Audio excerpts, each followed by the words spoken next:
Ici, on est dans les Alpilles, où on mène un projet d'expérimentation et de recherche pour trouver des solutions durables à la culture de l'amande bio.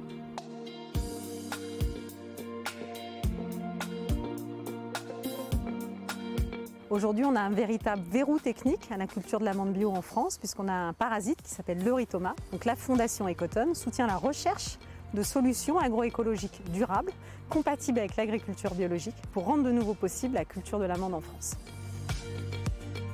Donc la grosse difficulté aujourd'hui pour développer l'amandier bio en France, ça reste le problème de la guêpe de l'amande, qui est le ravageur numéro 1 qu'on a en France depuis 20-25 ans.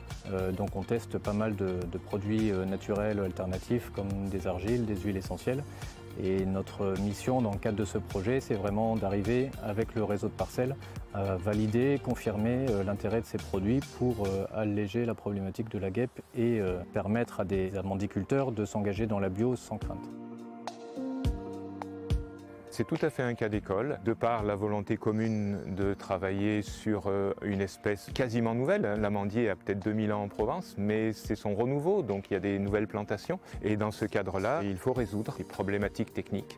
Et cette perspective-là, effectivement, elle est très intéressante et on est tous derrière.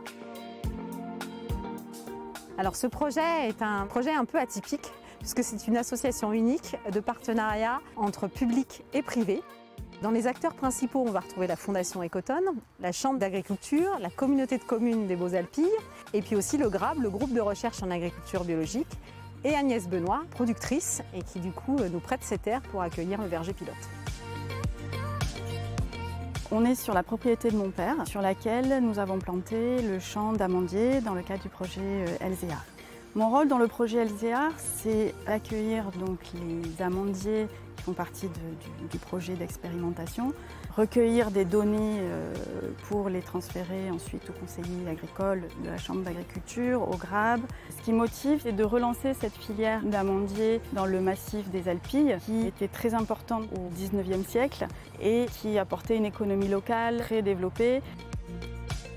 La culture de l'amande nous a semblé assez évidente, parce qu'elle répond à plusieurs critères. D'abord, il y a un marché de l'amande localement, il y a une histoire de l'amande sur le territoire, il y a aussi une volonté de développer une activité qui permette une préservation du massif au regard du risque incendie, en développant des cultures là où il n'y en a peut-être pas ou plus. La culture de l'amande bio en Provence, c'est possible, à condition de mettre des moyens en termes de recherche pour trouver des solutions durables qui permettront de lever ce verrou technique qui empêche aujourd'hui les agriculteurs de cultiver sereinement, sans risque pour leur production en bio.